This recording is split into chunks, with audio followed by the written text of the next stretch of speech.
Hey, it's Ink and Echo, the show where Josh usually has a cool little tagline to start the show, and Andy never does. Over to you, Josh. You swiped it. Man, swipe or no swiping over there. Swiping? Swipe right on the mic? Okay. Well, hey, listen to this, folks. Our guest today is Bill Vencil of a music project primarily on YouTube called Chords of Orion. And we will put links in the show notes to where to find his music. Yeah. And you should listen to it. And he's a great guy.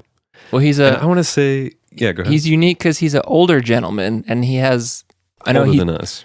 Yeah. Anyway. He said, I think he just has some good wisdom for people. For Absolutely. It's good wisdom. That's all I'm trying to say. Yeah. Well, no, so. He has a very calm and peaceful demeanor, and you get the sense from him that his life is pretty content and like he knows who he is. And how do you do it, Bill? Teach us. I know. Stays off the internet, doesn't really watch TV. Reads poetry, so he slows himself down. Literally, I think reading slows us down. Anyway, yes. All good qualities that I personally am going to strive towards. Yes. So something interesting. No, go ahead. I just want to say, speaking of slowing down, do you ever listen to podcasts on more than normal speed?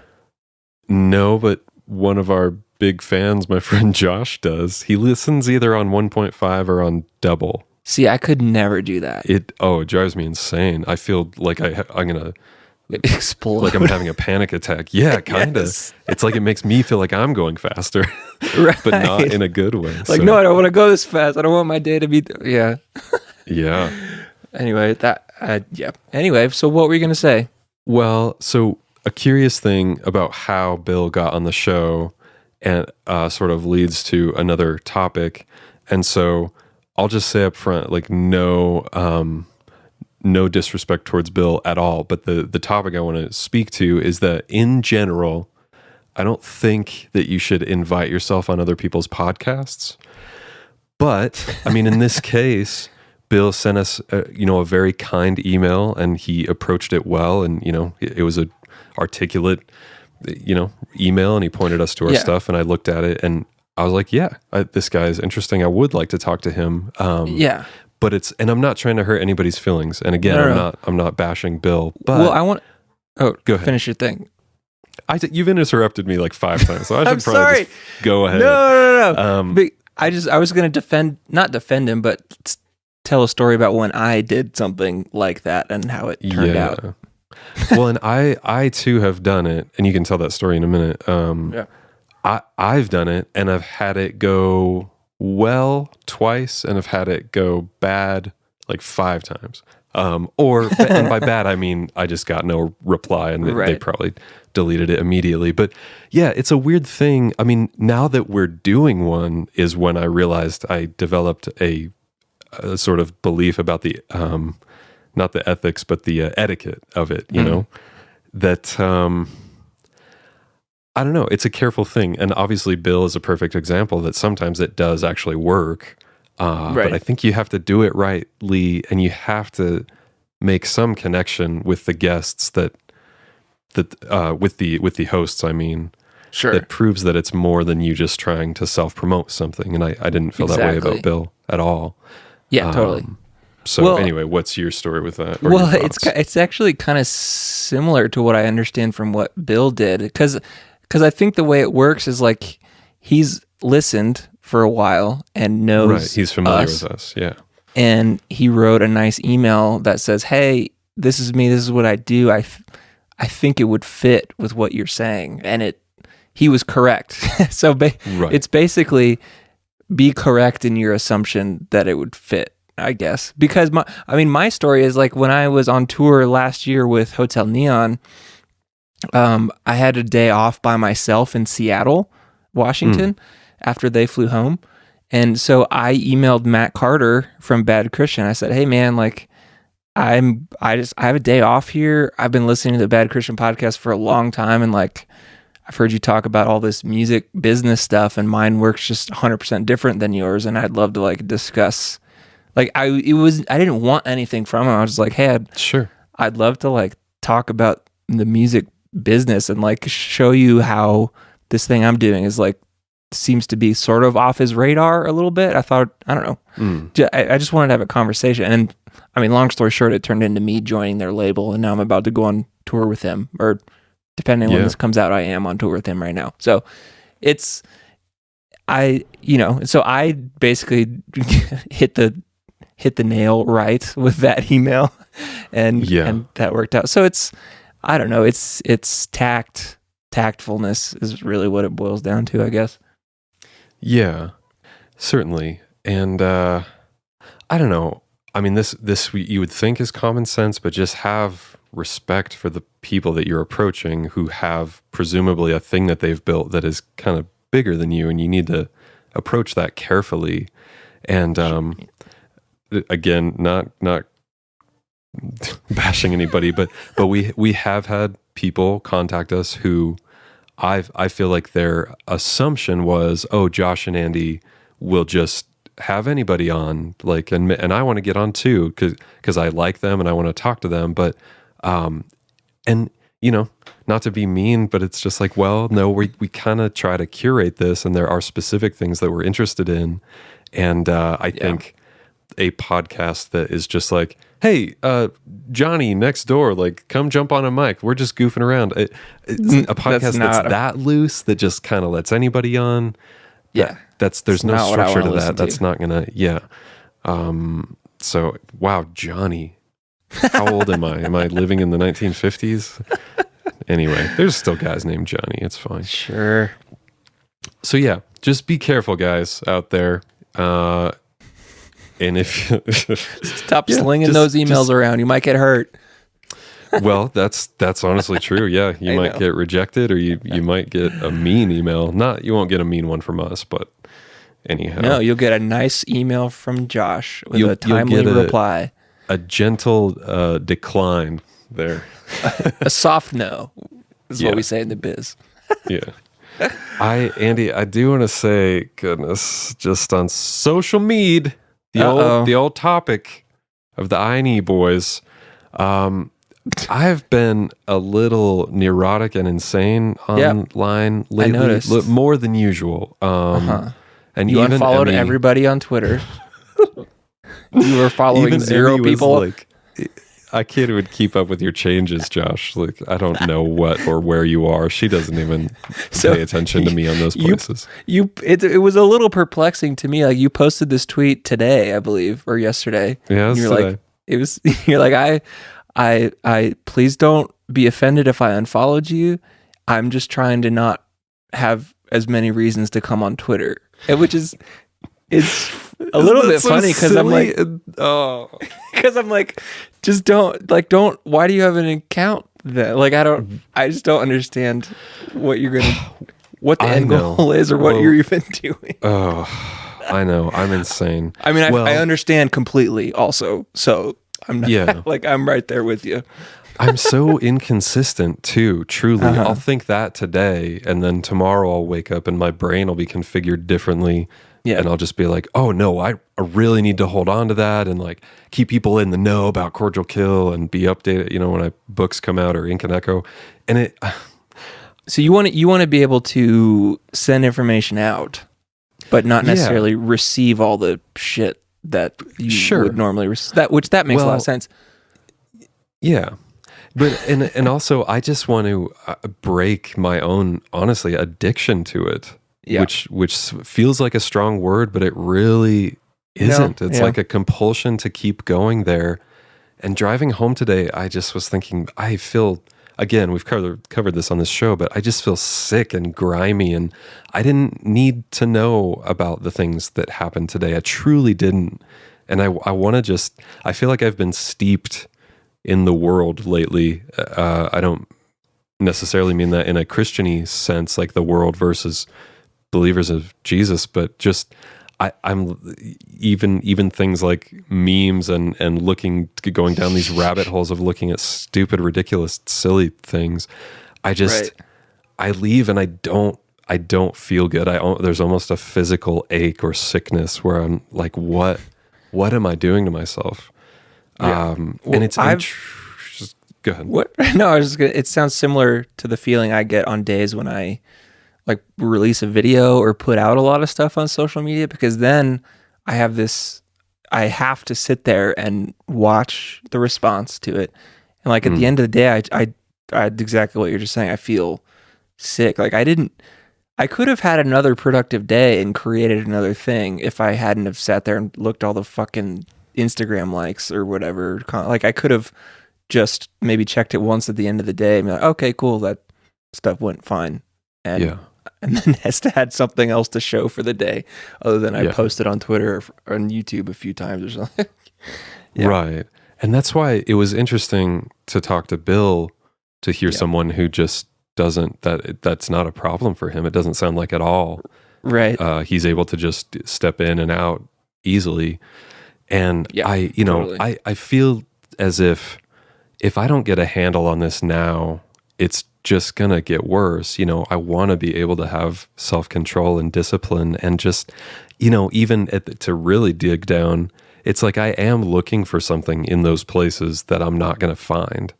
I'm looking for some satisfaction or human interaction in a disjointed way, or just, the affirmation that people are paying attention, however small that number might be. And it's just, I really want to break myself of that. And that for me goes deeper than just a sort of compulsion to keep checking. It's like honestly, there's a heart issue there. That's just seeking something that we're so hungry for. So anyway, so have you landed on social media? Are you going to continue to follow zero people? I think I just, this sounds so silly. I'm going to approach it a day at a time. And in general, I'm just trying to pull back on those places, but not completely throw away the tiny little following that I do have. 'Cause I know there are a few people there who care and who will care when I put something out. So I don't want to toss that and make them not know next time something comes out. Simple as that. But I just, it's in a weird way, it's almost, this ties in. It's like the reason I like to read hard things lately, like The Familiar, or I'm reading a book from the early 1900s by an author named D.H. Lawrence. And it's almost like I need to slow myself down. Sure. I need to take in something that has to be absorbed over a long period of time. And you have to pay attention, and you can't, jump in and out of it every 15 minutes. Right. So anyway, just all this plays into my physical and mental health, and I'm just trying to take better care. Sure. So, well, you got every week, keep us updated on current social media Josh status. Like Instagram account, yes or no? Twitter active? Yeah. I mean, it could every week that could be a different ballgame. It sure does change a lot, and I'm fully aware of how crazy I sound in all of this, but I also hope for those who are less crazy than me that maybe what I'm saying, they're like, oh yeah, maybe I am on those places too much. There are surely people just as crazy who are going, oh, thank God someone else is so that's also good. So if you happen to follow me those places and I seem like an insane person, you are correct. Rumors are true. Right. Great. Well, I'm ready if you are, Andy, to get to our talk with Bill. Here's Bill. That's not even a funny thing to say. Just here he is. Well, Bill, welcome to the show. Glad you could join us. Well, thank you, Josh. And Andy, of course, both of you. Right. Yeah. Well, to just start us off, would you let our listeners know what it is that you do at the moment? Yeah. Artistically, life-wise, career-wise, what are you looking for? Give us the gamut. Give us the bullet list. All right. So, as I mentioned, I'm an older guy. I'm not in my 20s or 30s. I was going to say I'm not in my 20s either, but go ahead. Yeah. But I know about how old you are based on what I've heard from Ink and Echo, and I actually have kids your age, so. Based on how much I talk about Limp Bizkit and all that stuff. No. Yeah. You can pinpoint it to like 3 years, basically. Yeah, exactly. So I've been around for a while, and I obviously, well, maybe not obviously, but I have a career. I'm an IT kind of guy. I've been doing that for a long time. Okay. And before I started doing that, before I got married, I was an aspiring musician. I really wanted to be a full-time musician. And that dream has kind of stuck with me for many, many, many, many years and has been through, I don't know, I guess different phases and dimensions in my life so far. So gotcha. what I'm doing now is artistically is I think Andy, you and I are maybe we have some bit of a parallel path in terms of the so-called ambient guitar realm. Yeah, computer world and ambient realm is starting two things there. Well, there's a high correlation between software developers and musicianship, so yeah, that's kind of always been there. But yeah, I've played guitar for many, many, many years, and what I'm doing now is releasing music. I've got a YouTube channel and a bunch of stuff going on, and I kind of do it on the side. So it's been an interesting last several years or so.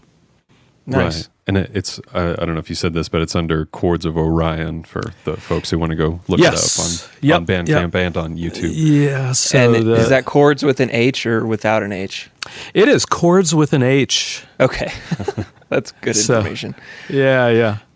And so cool. You really picked up pursuing Chords of Orion, I think you said in your email about 4 years ago.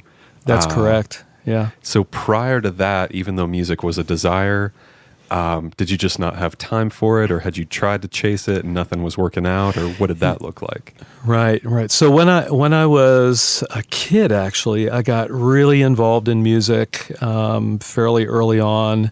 Did the garage band kind of thing. I think both of you probably did that when you were younger. Oh yeah. Yeah. So I did that too, and then. In high school, I got interested in not only rock music at the time, which would have been like 70s, kind of rock stuff, but I also got really, really interested in a mishmash of genre. So that would have included classical music, extremely interested in that, jazz, bluegrass, and old school prog rock. Nice. And so by the time I got out of high school, I decided I wanted to become a full-time composer. So I actually majored in music theory in college. Oh, wow. Okay. Yeah. So it was a lot of fun, but at some point I realized there was only like 4 composers in the United States at the time that were making a full-time living at it, and everybody else was teaching and like scrubbing toilets and stuff. So right. So and then about that time I got involved in a band, and I actually played in a prog rock band for about 15 years. Nice. And did that go anywhere, or did it go where you wanted it to go, I guess? Well, the first several years it really grew pretty quickly. We were in the Baltimore, Maryland area. And we had the chance to play, in particular, at a couple of the original punk bars in Baltimore.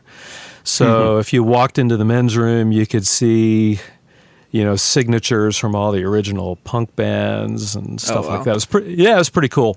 But at some point, we realized that Baltimore's doesn't really have, or at that time did not really have a music scene that was going to support a full-time career. So it was like either LA or New York at the time. Right. And there were some beautiful young ladies that came into the picture around at that time, and some serious... As they tend to do, yeah. Yes, and serious decisions needed to be made. So career outside of music was the decision. Right. So I kind of went underground for a long time. So did you stop music completely? It sounded like you hadn't stopped completely. You just weren't in the band anymore. Yeah, I wasn't in a band anymore. What I did, it's interesting though. From the early, say from the mid '90s, early to mid '90s till about 2003 or so, I very rarely picked up an electric guitar. I kind of single-mindedly focused on acoustic, and at that point was really focused on Celtic fingerstyle guitar. Oh, okay. Interesting. And that's fun. it was a lot of fun, and it was easier to do with young children and things like that. So, what defines that style? Andy, do you recognize what that is? Celtic? I mean, it's just I don't know. I couldn't say particular, but just anything acoustic focusing on fingerstyle is fun. This is basically all I know. Yeah. I mean, Celtic, if you think of Irish music, maybe a real famous Irish band would be the Chieftains, perhaps. They're old dudes now, but they've been around for a long time. Another Riverdance. Oh, there you go. Sure. Yeah, if you remember that show, that's all Celtic music. In the, through the 80s and into the 90s, there was a real swell of acoustic guitarists that began picking up, actually it predates that, probably into the 70s, maybe even in the 60s, picking up old fiddle tunes and things like that. And I had heard a couple of players that I really enjoyed, and kind of really started studying the style a little bit and really focusing on that. Right, okay. But back briefly to your college years with music theory, did that... Yeah. Music theory is kind of, at least in my mind, next level learning. Someone could technically be a good musician on the creative side and even the just the playing side, but then step into music theory and it kind of blows their mind because it's almost it's much more refined and almost mathematical, and I personally could never understand it. So all that to say, did your mind lend well to that? Did you pick up on the music theory pretty well?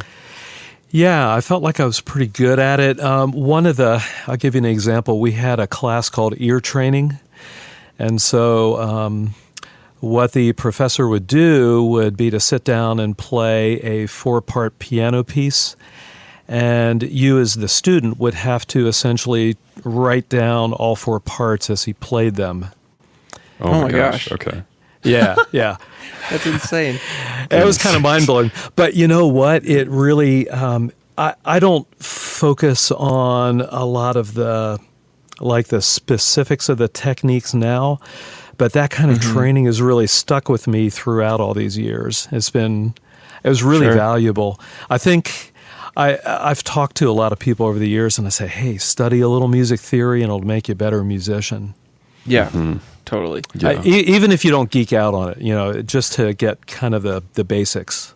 Right. But that's interesting too, because I feel like I know a lot of people who have either started off in music theory in college or even done stuff like gone to an engineering school like Full Sail or something like that. And it seems like the majority of people really either quit or regret the time and money spent on it.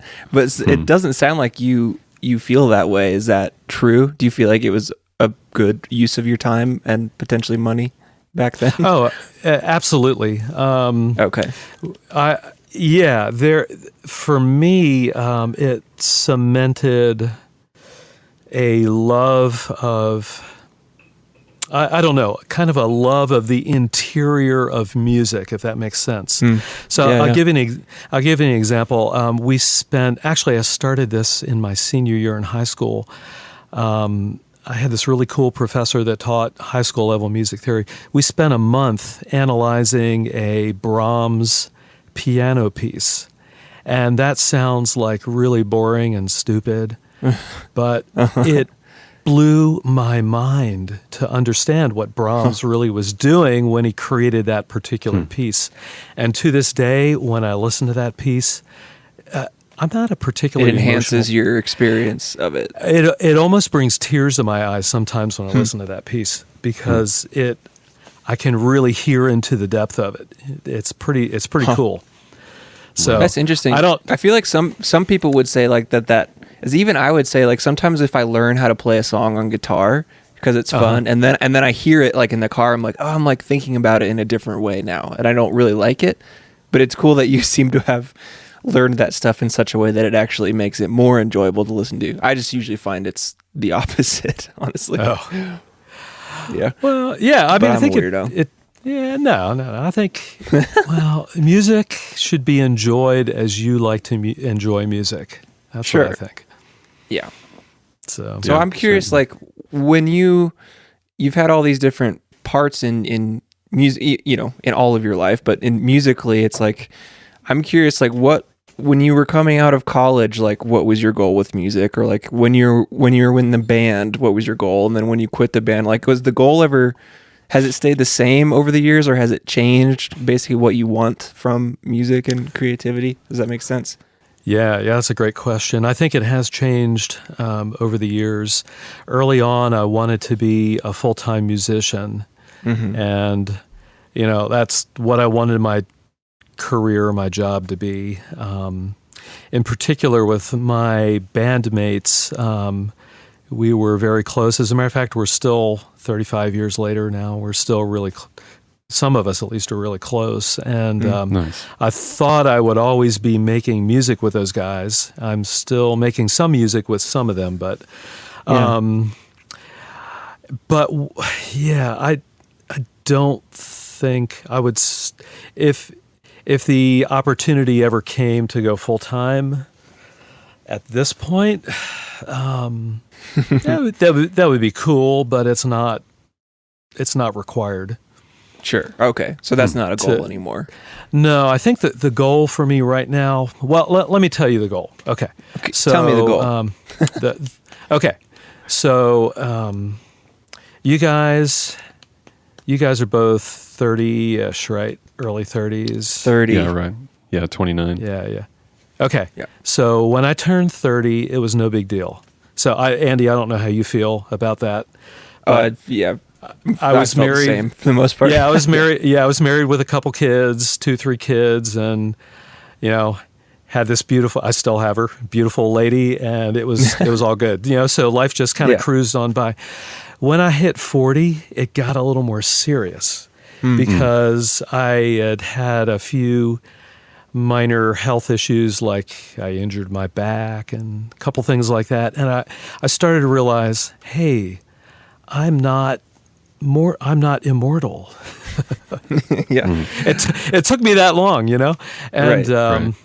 And then when when the next decade hit, in my 50s, I really started feeling pressure. If I'm going to make an artistic statement, I need to do something soon, or it may be too late in my life. So what do I do to make that artistic statement? And that's kind of where I've been, I'd say, for the last 10, 11 years or so. Now, so when you say you need to make an artistic statement, like what is it exactly that fulfills that desire? Because is it just creating it, or is it some sort of goal of like, well, I'm going to do this thing and I want X amount of people to hear it, or so how is it? How do you fulfill that once you've decided to do it? Or have you? That's a great question. I think making an artistic statement involves more than just sitting in your bedroom playing music. Sure. So I think for me it's distributing it so other people can listen to it and hopefully enjoy it. Yeah, if that makes sense. Yeah. Right. So and when you kicked off Chords of Orion itself, I mean, did you? I would imagine where you're at now with, if you don't mind me saying, 34,000 YouTube subscribers and 6 albums under your belt. Was it? Did you imagine or guess that it could go even this far? I mean, because that's pretty substantial. A lot of people would be really, pleased with that. That's amazing. Or did you assume it was going to reach maybe just your circle of friends and family? Yeah. I don't know that I had any assumptions, but I will say I didn't think it was going to go this far. Yeah. For sure. So when I started getting back into electric guitars, probably around 2003 or so, I bought a couple of amps. They didn't work out so well. My ears, my 40 to 50-year-old ears didn't like massive decibels. So Sure. I'd done a lot of analog recording in the 70s and 80s, and so the opportunity presented itself to kind of transition into the digital realm. So I started studying that and kind of making that transition and realized, hey, I don't have to play loud to get decent sounds anymore. So that gave me more enthusiasm for electric guitar. So actually, I actually built up a lot of recordings for about 8 or 9 years, and I did release an all-acoustic guitar album back in 2008 under just my name, Bill Vencil. It wasn't until my daughter told me about a band she liked called Future of Forestry that things began to change. Yeah. So my daughter told me about Future Forestry. She said, hey, Dad, check this out. And I listened to Future Forestry and I was like, okay, they're okay. Not really my style. But I did a little research and I found out about the guitar player, which was you, Andy. And Heyo. Yeah. Heyo. So I discovered your music and I thought, hey, he's doing a lot of stuff I used to do way back in the day. Yeah. With a volume pedal and echoes and delays. This was all the old prog rock stuff.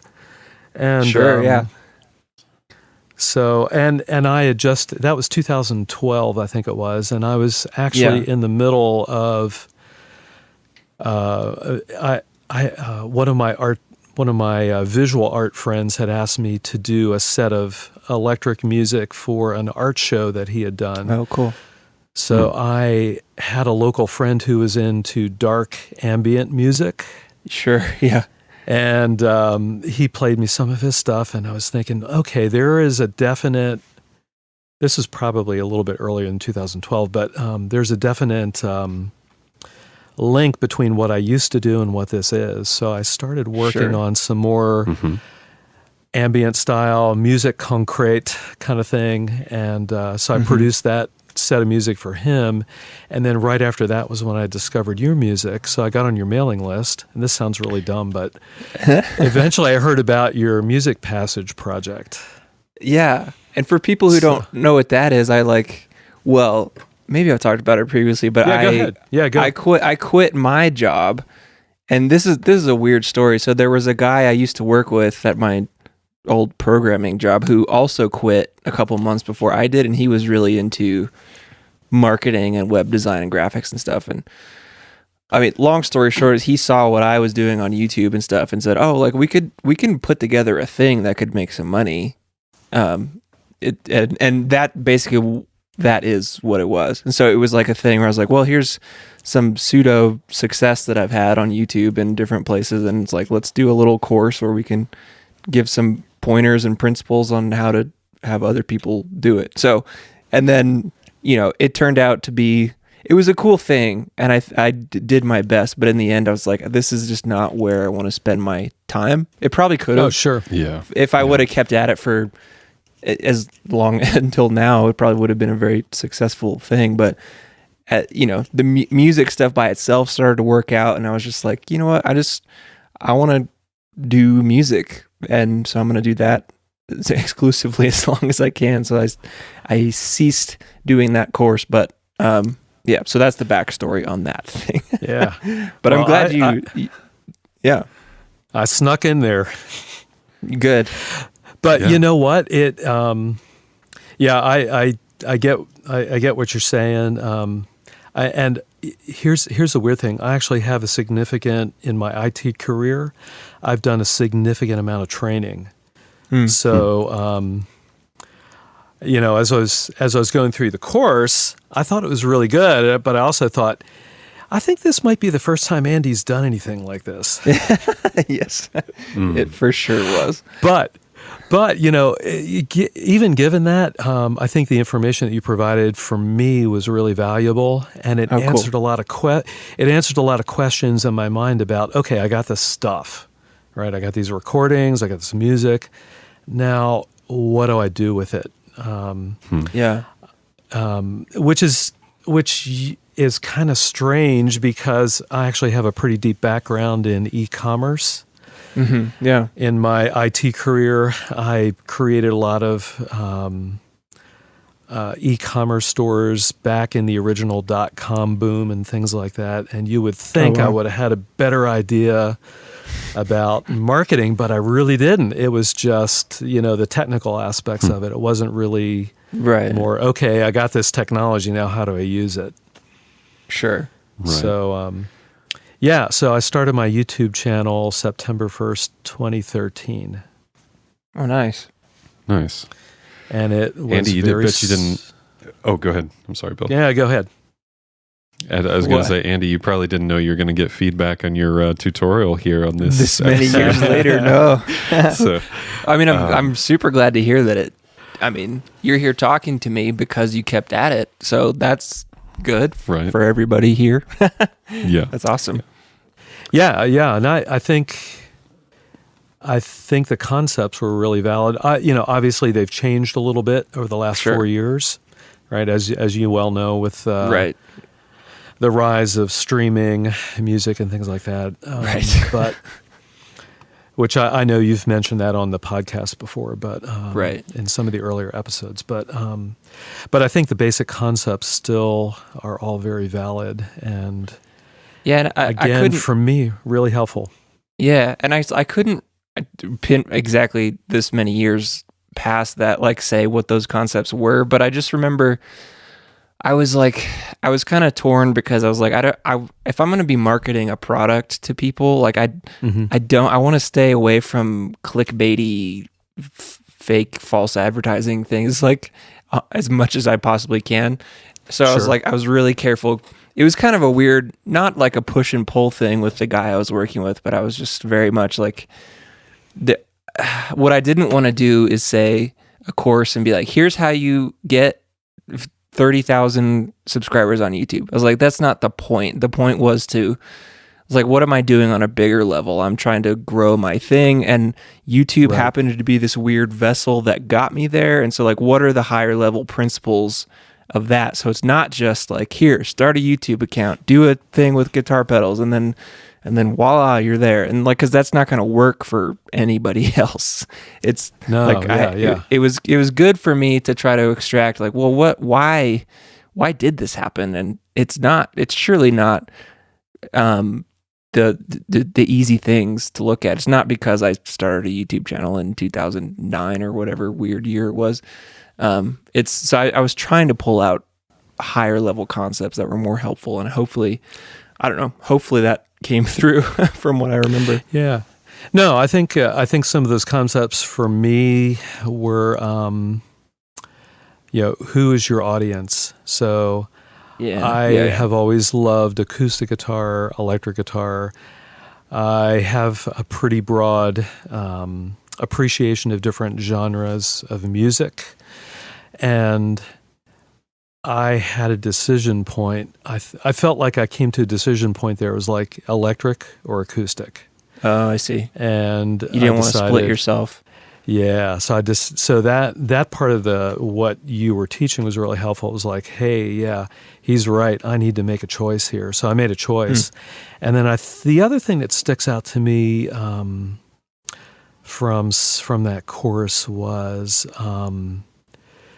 creating, in terms of building an audience, realizing that people, regardless of the music that you create, people are not initially necessarily going to follow you for your music. They're going to follow you for the value that you bring to them. Right. So instead of, hey, look at me, I play this great music, whatever it is. It's more like, hey, here's something that might be of value to you. And and I think that's the other main takeaway for me. Yeah. And that was me trying to stay away from like, well, just do pedal demos. It's like, okay, that was how it started for me, but the real concept is like, well, I brought people in by just like what you just said, which is apparently what I just said years ago. It's just that do a few different things, one of them being music, and then do some tangential things that are, useful to other people in a way that they would easily come across it. And then basically it's like a funnel sort of thing. Like, here's all these things that people will find useful and not be wasting their time. And then some of them will come down and figure more out about what you're doing. So yeah, that's awesome. Yeah, and I found when I started doing it that the teaching aspects of my career applied. So like my most popular video on YouTube is part of a series that I have that's called How to Play Ambient Guitar. Yeah. Yeah. And I've had people say, "Are you serious? How to play ambient guitar?" But they don't know. Well, I don't know if it's hard or not. I mean, to me, it just feels natural. But wait, are people saying that because they think it's like, why would you need to teach someone this? It's so stupid and easy. Yeah, okay. yeah, exactly. I can only imagine the sort of YouTube comments that must occur. Oh, yeah. We should share comments later with each other. I'm sure we both get some. I got a few good ones to share if we have time. But but I would love to hear that. But what I found out was that I could, in the creation of the art, I can also leverage that other thing that I do, which is teaching and sharing. And so for me, that was an unexpected, and for me, it's a pleasure. I really enjoy it. So it was an unexpected thing that I had no idea was going to happen. Right. Well, and that was also another thing. I don't remember if I said it in the course or not, but it's like whatever. I mean, this goes for the art itself too, but man, you've got to make sure you're enjoying all of it, because the thing I know is you're going to have whatever you choose to do, you're going to have to do it for quite a while.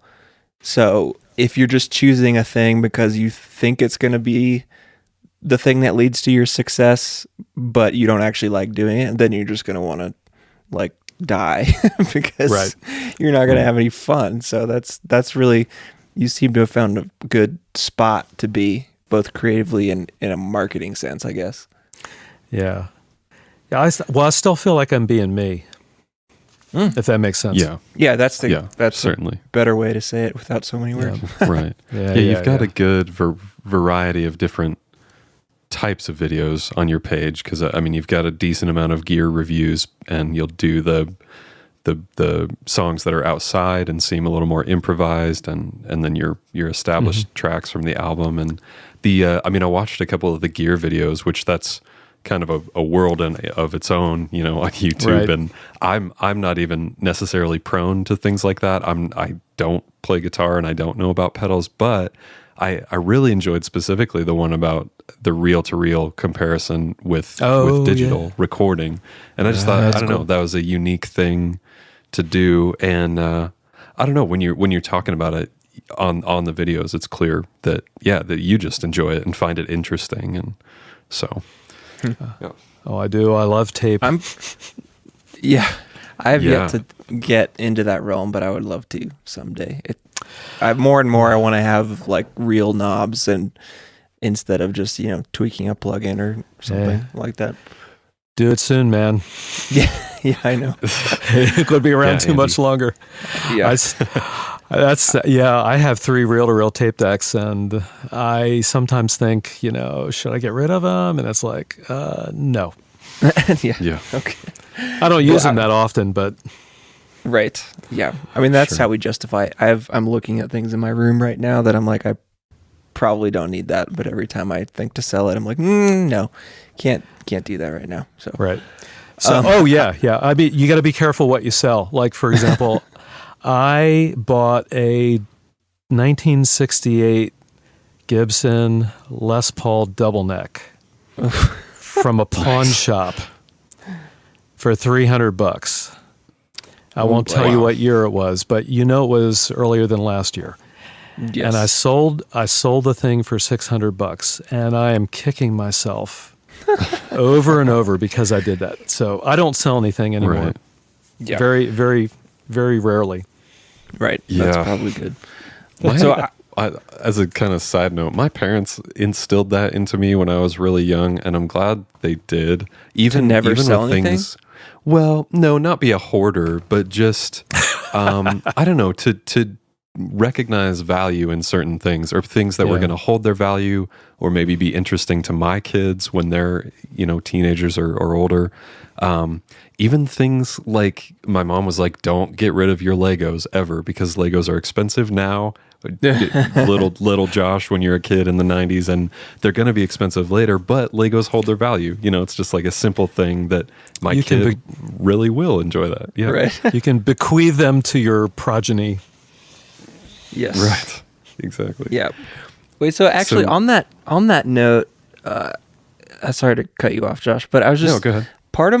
I do feel like I have a problem though.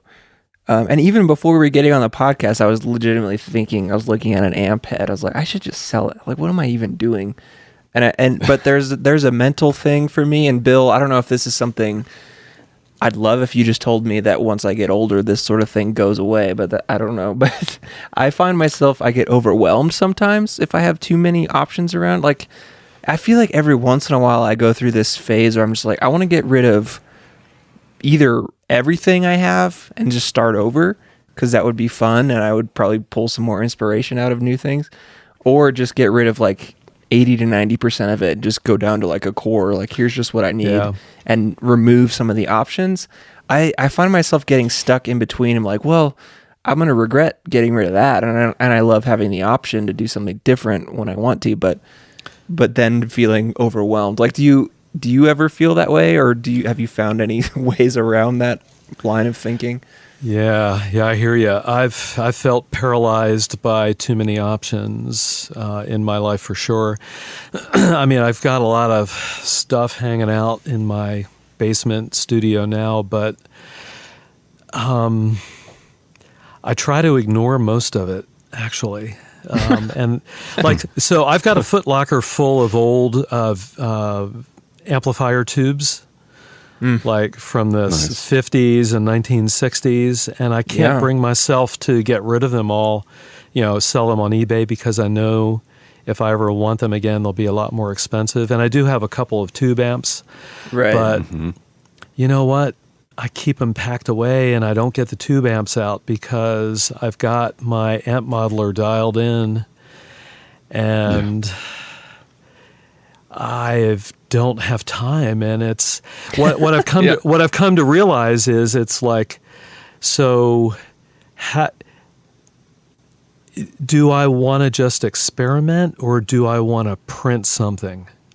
Yeah, exactly. You know what I mean? Yes. Yeah, I'm using the word print. It used to be print to tape, but now print to computer. So, when I first got into digital recording, I used plugins out the wazoo. I still use a fair amount when I mix, but I really enjoy using pedals and recording and printing and locking in and committing. So there's it's like, it is what it is, and now I've got something, and I've got to deal with it for what it is, if that makes sense. Yeah. And there's so many places in the musical creative process where this can get in the way. It's just like, it's not only pedals, it's like, okay, I have 9 amps at my disposal, like which one should I use for this part? And you're like, spend all this time like testing them all out, and you've wasted a whole day. Or even on, I've just got 1 amp. Or like, well, I've got 9 mics. I'm going to put 9 mics on the amp and see which. It's just like, there's way too many options in it's like, what sample rate should I use? Like, what preamp? Like, it's like, just get like one of each thing. And that's kind of why my brain wants to just get rid of almost everything, just so I can feel more clearly productive or something. I don't know. Yeah, I mean, I was lusting after new audio interface earlier today, and I had to talk myself into you don't need that, because you don't really need mic preamps. You have a digital connection between your amp modeler and the computer, and so what does it matter? And then after I realized that, I was like, oh, I feel better now.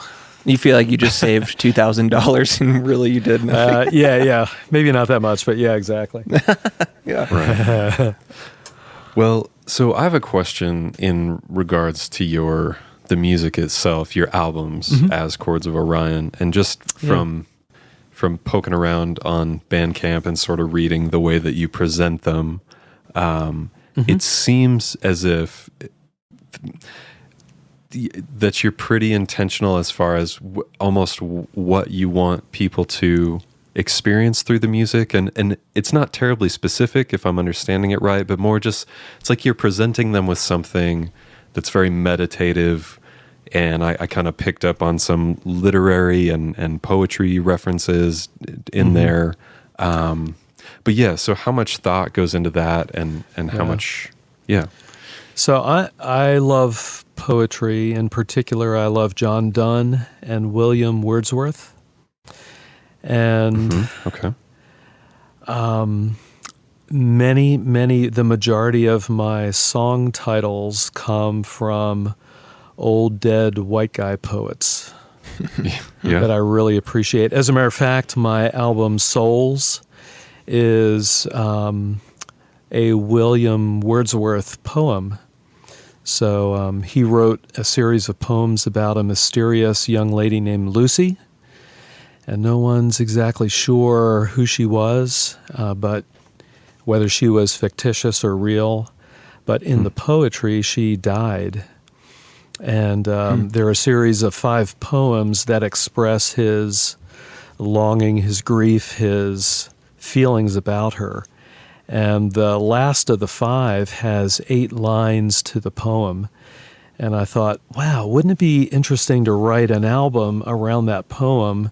So I did, and each of the songs are named one of the lines of the poem. And I thought, well, I'll just take each line in isolation and not consider it within the context of the poem itself, and then write a song around that. So, for example, one of the lines is "the touch of earthly years." So that song, and I actually shot a video of that. That song really is, as I thought about it, it's all about the mortality of us as humans and how fleeting life is and how soon death comes. So that's kind of what the impetus was for that particular song. Yeah. So a lot of my songs kind of revolve around lines from poems. Yeah. And someone sort of coming to the albums cold would probably not necessarily parse that out, and maybe you leave it kind of ambiguous on purpose, but I'm sure, at least from how Andy has talked, people take things from his music that he never intended to put in there, but it's kind of like they take from it what they need in a good way, I guess. Yeah. And that's one of the great things about instrumental music is that you're not communicating verbally, you're communicating non-verbally. So I really like that, actually. I remember one day I was sitting around playing my guitar, and my wife was watching me play, and she said, I just realized something. I said, what? She said, you're speaking with your guitar instead of words. I said, yeah, you got it. And I think that's what we do with instrumental music. I'm speaking through that. I don't expect anyone necessarily to verbalize it, what I just said to them musically, because it had no words. Right. But I said something. Yeah. I think I said something. I feel like I said something. I don't. What do you think about that, Andy? How do you feel about that? Well, I'm totally with you. I was actually just sitting here thinking about, like, I'm sure there are a lot of people who would maybe think, okay, there's verbal communication on this like certain level, and then is the kind of communication that's happening via this style of music, is it like a lower level or is it like a higher level of communication? Like, I would say it allows you to tap into something higher, and like for sure. But then I don't know, as I was gonna ask you the question based on what you were just talking about, like, do you do you have any spiritual beliefs or connections with the music itself? Because I was even just thinking as you were talking, like, I think we're talking about a communication on a level higher or potentially more important than verbal, communication between two human beings or whatever. And that naturally kind of leads to some sort of thought of higher powers or spirituality or that kind of stuff. So that I was going to actually go there, if that answers your question and also gives you a question. Yeah. I think it's higher and maybe lower. Lower being maybe more fundamental. Sure. Yeah, that's a good way to put it. I think, in my view, what are the fundamental art forms for humans? I think there's a lot of argument about that, but if I had to respectfully, and I mean respectfully and timidly throw my opinion in, I'd say maybe it's music and dance. Are two fundamental things, and they transcend words. And and I do think I'm a spiritual person. I'm a Christian, so I think I very much think there's a spiritual aspect to music. I think there is, even for people who don't claim to have a faith of any type. Sure. But of course, that's from my perspective as a person of faith. But right, if that makes sense. And a different aspect of that, Andy, you might cringe at this if it sounds. Don't say that anymore. Stop qualifying your shit. All right, sorry. Well, just that a person of faith could take something as if from the voice of God, from a piece of art that was made by a heathen, or I'm being tongue in cheek and using that word, but yeah. Are you guys familiar? You're familiar with the Coen brothers, right? No Brother War, all that good stuff. Yeah. There is a book out there that a person wrote. I can't remember her name. It's the Gospel. I think it's called The Gospel of the Coen Brothers. And what she does is she. I got to be full disclosure. I've not read the book. I heard an an interview with the author, and it really intrigued me, and I'd like to read it at some point. But apparently, I'll say that. Apparently, what she does in the book, allegedly, yes, what she does in the book is she analyzes their movies, their artistic output, and looks at it from a spiritual aspect, even though the Coen brothers don't really subscribe to any particular faith, I believe, if I understand that correctly. And as she was speaking about it, I was like, wow, this is really fascinating. There's something that she's seeing that they're reflecting that they're not even aware of. And she said that they had a chance to look at the book and they really loved it, and they said, wow, this is awesome. Yeah. Wow. That's kind of a surprising reaction. Yeah, but cool on their part. Maybe one day I'll get around to reading it. But. Yeah. So I'm curious, and please take no disrespect in the way that I phrase this, but at your age, Bill, and in this world where the internet is run by us millennials and even kids much younger than us, what is your, I don't know how to ask this, I guess not your approach, but how give us a hot take on the internet. Yeah, how do you perceive all this, and just approaching, making something creative and putting it out there for the masses, and surely you've gotten negativity thrown back at you, but I just mean more in general. How do you sort of view the current landscape of the internet? Yeah, well, there's, as with anything that involves humans, there are really great things and really awful things, and the internet is no exception. And so the really great things are things like even back in the 80s, a colleague of mine moves to Brazil to start the original Microsoft office in Brazil. And it was amazing to me that I could keep in contact with him through email.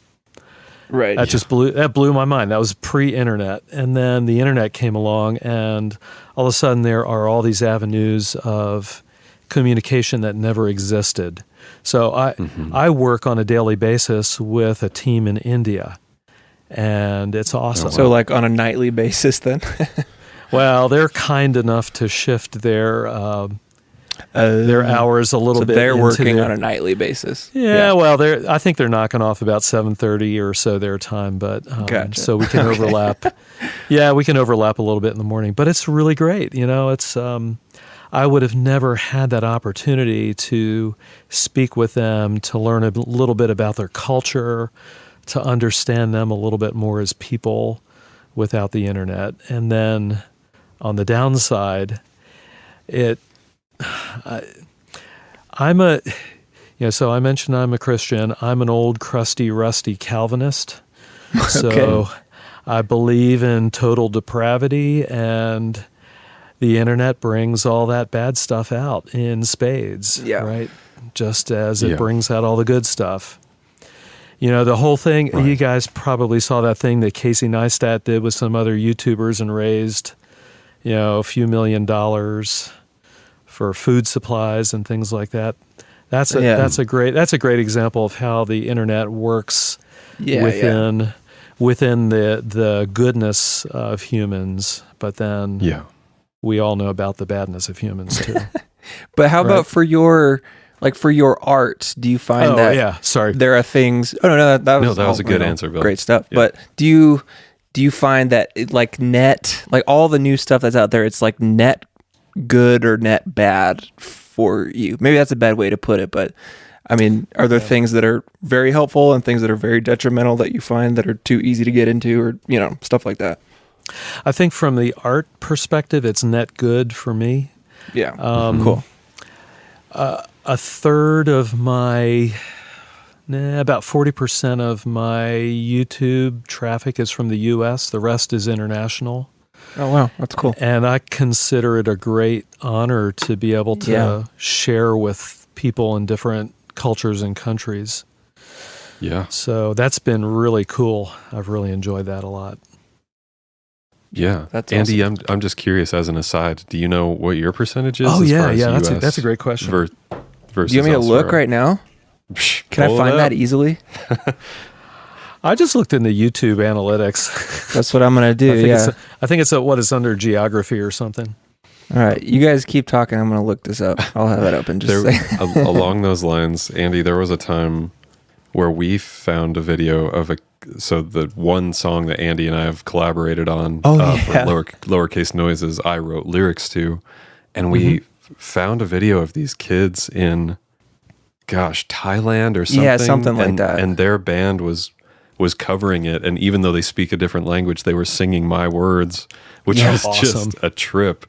And really, really cool. That must have been cool, that never would have occurred to me. Yeah. Right. So... No, I really appreciate that part. Yeah. There are... And how much... Oh, I'm sorry, go ahead. No, go ahead. Well, I was just going to say, how much time do you spend on it even? I mean, you do have your social media accounts for Chords of Orion, but do you just kind of put things there and move on with the rest of your day, or do you find yourself dwelling and wasting time like the rest of us? Yeah, it's kind of interesting. So I've got a full-time job. Some people would say it's pretty demanding. I'm a consultant. So I don't know if either of you have been a consultant, but it's all about, in a way, it's all about how many hours you can charge the client. Right. Sure. And I used to think it was stressful. I don't really think it's stressful anymore. Maybe I'm numb. I don't know. I actually kind of enjoy it, but that does keep me pretty busy. So I have to stay pretty focused. Yeah. Sure. So I'll check the social media stuff in the morning. I'll check it at lunchtime. I usually release my YouTube videos at noon Eastern. Okay. And part of that is so I can just After they release, I go, okay, is everything okay? Yeah. And then I don't hang out on social media very much. That's good. I view it more as a marketing tool. Yeah. Actually, what I enjoy on the internet is more topical forums. Okay. So the blathering of personal issues on social media doesn't really appeal to me. So yes, indeed, it's not agreed there. A lot of it's not appropriate. Yes. So that's the old fart coming out in me. No, you're exactly right. Andy that's and I us too. share those sentiments, and it's like what you said earlier. The depravity has always existed, but now we just see and hear all of it. Right in front We've of got us. a cool depravity vessel all around us. All exactly. Yeah. Andy, how are those stats looking? Dude, I can't find it. I don't know. Clearly, you don't visit that section I don't. frequently. I should know. I'll bet you got at least 2 people from Japan. Oh, I don't know anything. Maybe half the island listens to you guys. Oh, okay. No, it's right here. Top geographies, United States, 40%. Okay. There you go. So you got 60% not. So that's about the same. Oh, I just clicked and it went to a more detailed graph with less information, which is not helpful. Yeah, so United States 40%, UK 6.7, Brazil 5.1. Those Brazil guys, do you get Brazil guys, Bill? I do. Do you say come to Brazil? Man, they're crazy. So Brazil, then Canada, and then Germany. So, yeah. So, yeah, 60% other than the US. That's interesting information. Yeah, that sounds somewhat familiar to mine. I think the UK is up there for me, maybe number 2 or 3. Yeah, that's what mine is too. Yeah, US, UK, and then Brazil. Oh, there you go. Well, while we're on the topic, do you guys have a couple comments for us, perhaps? Ooh, can we for swap your respective pages? Sure. I'll have to insert the music because I don't have my sampler going here. Do you want a literal comment, or do you want just? You don't have to give a specific one. To quote one of the more inconceivable ones that just baffled your mind. No. Yeah. I know we're putting you on the spot. You don't have to actually do that. So here's the most recent comment, and I'm going to read it, and you're going to go, what? But there's a story behind it. Thank you, Mr. Onion. Every layer is deep and insightful. Is this an inside Trek joke on your YouTube channel or something? I don't know if you guys have seen a picture of me, but I have a beard, and I have literally gotten hundreds of comments comparing me with a character from Game of Thrones. Oh, which one? Interesting. Davos Seaworthy. Oh man. Okay. The Onion Knight. Okay. Here's the irony. I've never even seen the show because I don't watch TV. Yeah. Sure. So that's how you get stuff done too. That's how I get stuff done. I do not watch TV. My wife says, "Hey, Bill, why don't you come and watch this movie?" And it's very rarely that I'll say yes, but it has to be like some very deep movie like Babe or 2001: A Space Odyssey. Babe. Yeah.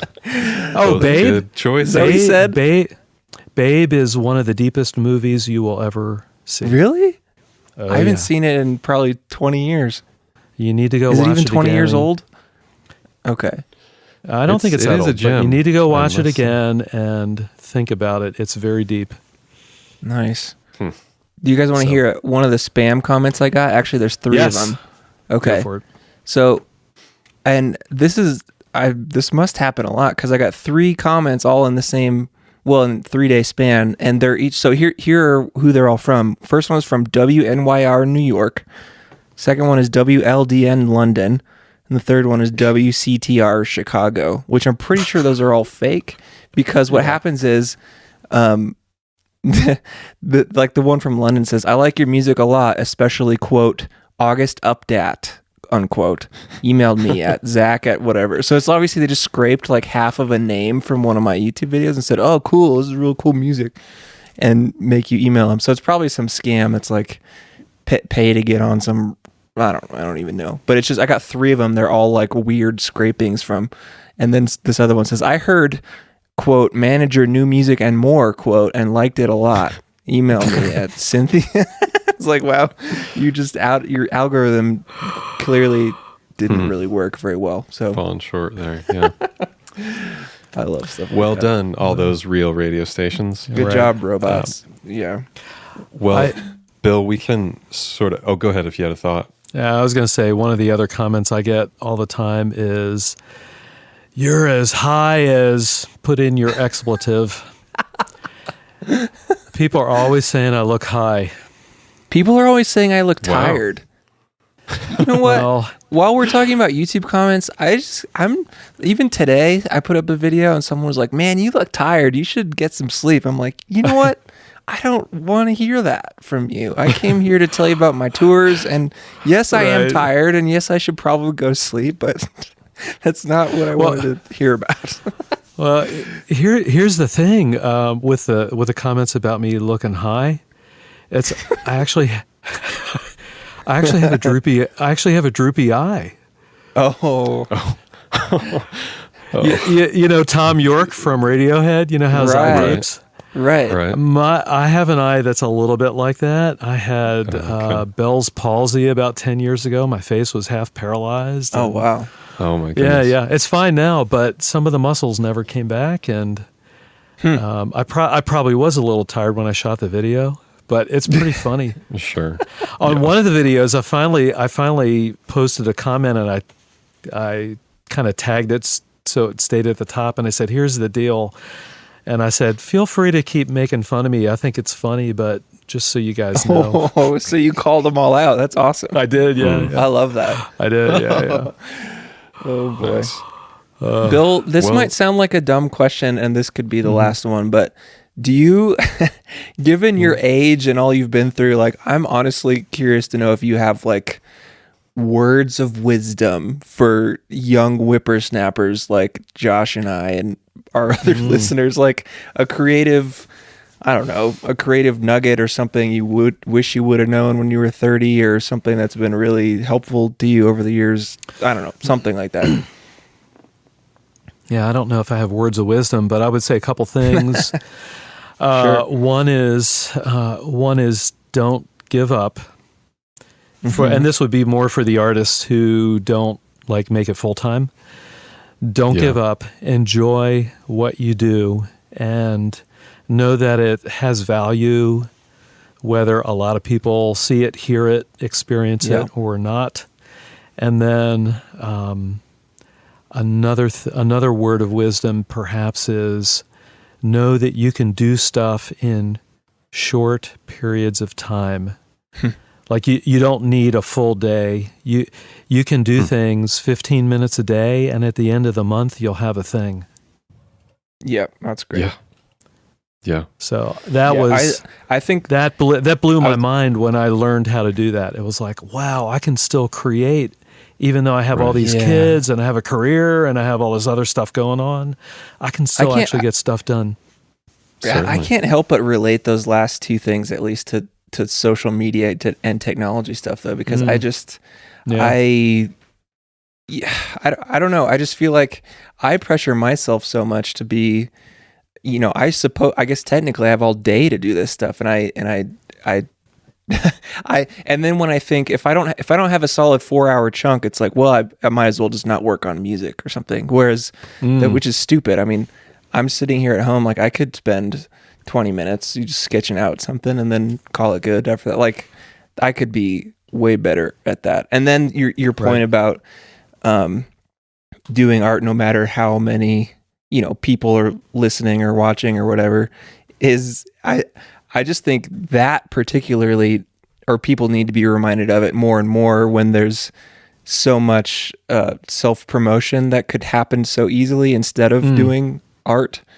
And I think people skip the art step and move to the self-promotion step a lot of times. And I just think people need to remember that and be like, no, you don't need to make the Instagram account for your band just yet. Like, put out an album or 2 or 3 before you get the Twitter handle, or or really start caring about that stuff. Because it should be, you should want to do the art you want to do, regardless of how many. If it's 1 people or 1 million people, it should be the same. So that's great. I like all that.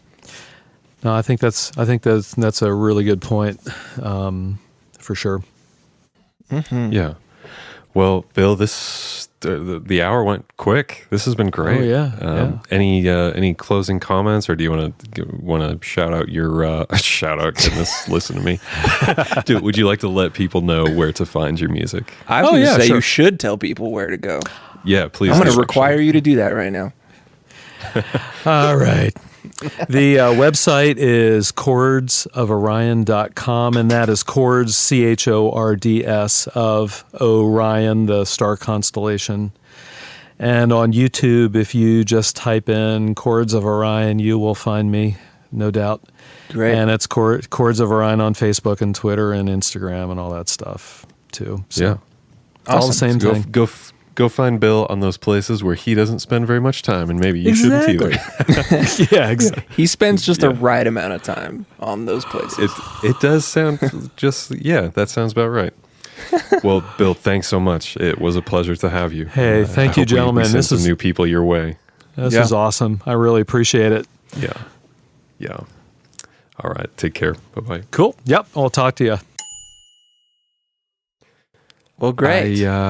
That was great. Doggone great. Doggone it. Go listen to Bill's music. Buy some of his albums. Give him some more subscribers on YouTube. And you know what? He'll be self-satisfied either way.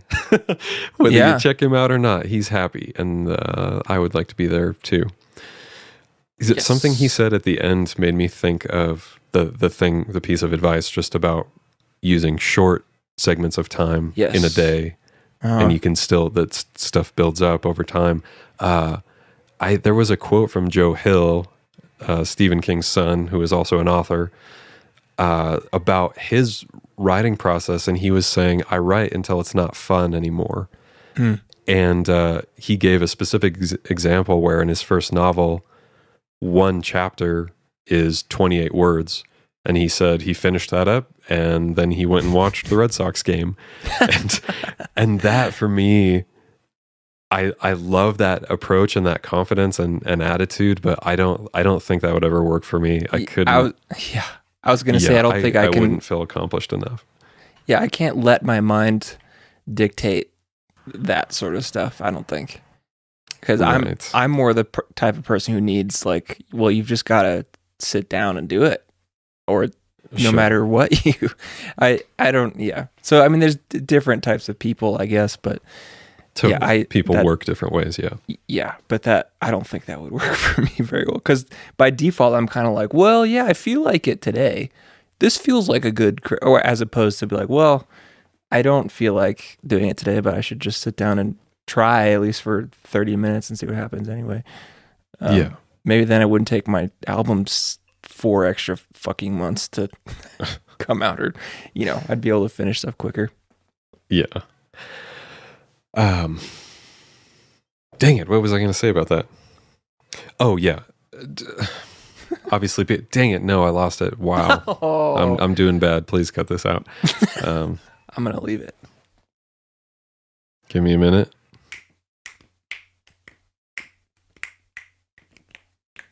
I've been learning how to play the drums. I saw a video of that on social media. Aw. How's that going? Oh, it's so fun, dude. It is really fun. Do you just crank up music and play along to albums, or are you? Yep. Rage Against the Machine, Battle of Los Angeles on repeat. That's all I've been playing to. Right. And I'm so bad at it, but every time I've done it, well, for one, it's awesome because I have no baggage related to this musical instrument. It's just pure. It's just pure. And it's also fun because every time I go through the album, I'm a little bit better at it. Like, what's it called? Being able to do different things with different limbs. There's a word for it that I can't remember. Oh, sure. It's fun, and it's it works out my brain in a weird way because I'm like, in my head, I know that when my right hand is doing like a, 1, 2, 3, 4, like I know I can hear the off beats on the drums or whatever, but like limb separation, that's what I was trying to think of. But it's just like, it's fascinating to figure out what my body actually can't do that my mind can do. Yeah. Like, no, if I do something with my right hand, my right foot is also going to want to do the same thing. And it's really stupid and I feel like an idiot, but it's also really fun. And plus just like hitting things with loud music is really cathartic and awesome. Yeah. So, right. Did you remember what you were going to say? Yeah, I that did. Was just okay, great. So it was just in terms of working on things. So a couple episodes back, I even talked about it a bit, about how, I won't dwell on this, but Chords of Orion is the first chapter of a larger story, and I was kind of working on the novel that continues that story, which the novel is called Blacktop City. But I caught myself where I started to realize it felt like drudgery, and it felt like, even though, to get super specific, I've written 3 chapters that I feel really solid about, but after that point, I honestly didn't know where to go because all 3 chapters kind of stand alone the way that Chords of Orion does. And so anyway, a couple days into working on it, I just, because of my experience with my first book that never got put out, I recognized that same feeling of just, no, this isn't jiving naturally anymore. The story isn't sort of already ahead of me in my mind. It feels like I'm at a wall and I'm pushing too hard to make it work. So interesting. I don't know. That story might come back around, but I was going to say, is that a final decision, or is it you're just shelving it until you might feel some more excitement about it again? Yeah, I think it would be another, where to go next is probably just going to occur to me at some future time, if at all. And it'll probably be while I'm driving and listening to music or something, and I'll just realize, oh yeah, this is where that story goes. Or it might just sit as 3 chapters and not get finalized into a longer piece, which I don't feel bad about. I don't feel like that's quitting on a project. It's just realizing that's great. This isn't the one. It doesn't mean because now I am working on something else that's exciting to me. So yeah, that's great. So be careful, kids. Watch your feelings. There. Watch your feelings, kids. Yeah. Yo, is there like a party going on next door to your house or something? I'll tell you. I'll give you a play-by-play. So fun. I want to go over there. There are 3 young Latino children, all 3 of which are on a ATV riding up and down the street. No helmets. Hell yeah. They're just having a gay old time. I am living in the 50s. What? I got transported here. Yeah, that's a frequent occurrence. Okay, great. Well, when we get off here, are you going to just kind of bust out the door and hop on kick them off like and kick someone in the head? The doctor's here for his ATV ride. Hey, no. I'm not the doctor anymore, Andy. You can't say that. Joshua. Yeah. Josh Gaines. Joshua Gaines. Joshua. Yeah. Okay. Well, great show, everybody. Great show. Well done. See you next time on the Ink and Echo podcast. If you'd like to support the Ink and Echo podcast, you can go to inkandecho.com/Patreon for as little as $1 a month. You can get exclusive content and bonus episodes and the occasional picture from Josh or Andy.